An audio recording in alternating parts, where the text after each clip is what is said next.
Hey everybody, Big Rick here with Comic Wow, and I'm with Sara from Renegade Game Studios. Welcome, Sara. Thank you so much. It's good to be here. What are we going to talk about today? So, Covert is our game that's upcoming, and it's really exciting. This is my type of game. And what I really like about it is that it's a spy themed game, but it's very different than a lot of other spy games I've played. It's definitely a Euro style game where there's a lot going on, there are a lot of mechanics. It feels very puzzly, but there's not a lot of conflict, there's not deduction in the game. You really are just trying to complete your missions like a real spy would. Is this game one where the players are against each other, or are they cooperative? It is definitely a competitive game. Yes. There's not a lot of feel bad mechanics in it. It is definitely more on the Euro side of things, but you can block each other, you can interact a little bit, and it's definitely every man for himself. Awesome, very cool. So could you go ahead and just kind of tell us what we have the board set up here? What are some of the things that I see here? Yeah, definitely. So my favorite part of this game is this really unique mechanic for taking action. So each round, everybody is going to roll their set of 5 dice, and then one at a time, we're going to be placing them on the actions that we want to take during our turn. Okay. But there's a catch with it. If I place my die here to take this particular action, if you also wanted to do this action on your turn, you must place your die numerically adjacent to the one I've placed. So if you only had rolled a 6, you couldn't place it there. And now you can only place on the 4 or the 2 because I placed my 3 in that spot. So you take up action spaces and you block people, but as the turn goes on, some of these spots might open up. So there's a lot of strategy in when and where you place your dice. So that's one way that you're going to be taking actions in the game, but the goal is to complete these spy missions that you have.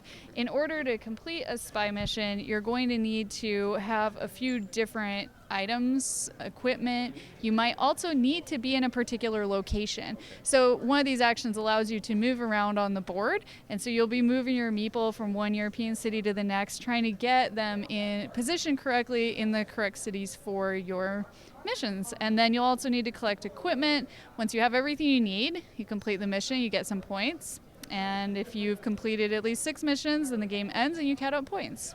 Okay, I see that. So each player has dice. This game is for 2 to 4 players. All right, so you have four different colors, meeples, everything represent the players. I see down here we have equipment cards. How does a player obtain these?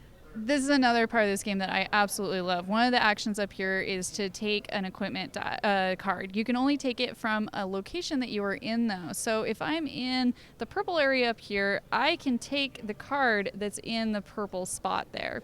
Then once you take one of these cards, it does 3 different things depending on how you want to use it. Okay. You can either discard it for the equipment that you've got there, so if you need a shoe, this would help you out, or you can discard it to fly to a city if you need to have one of your spies in a particular location.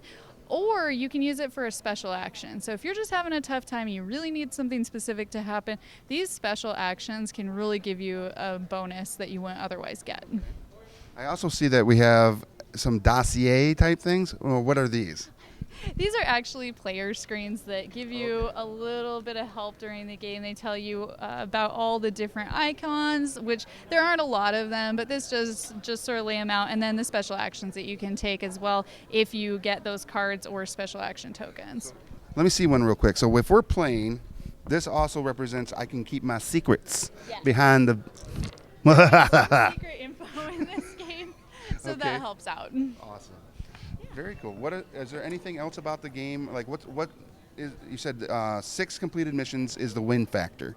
It's the end factor, Okay. and once those 6 missions have been completed, we finish a round and everybody counts up their points. So you don't necessarily win the game if you're the first person to get to 6, but there's a pretty good chance that it'll help you out a lot. There is one other really cool thing about this game. It's actually this decoder area up here. Every round, each person gets a chance to decode their secret code that they've got. If you do arrange these in a way that matches your code, then you get a little bonus piece of equipment. But you can only swap 1 tile per turn. So you have to really think about the puzzle of how to get these tiles into the right place. But somebody might go first and mess you up. So it's a little bit of conflict there.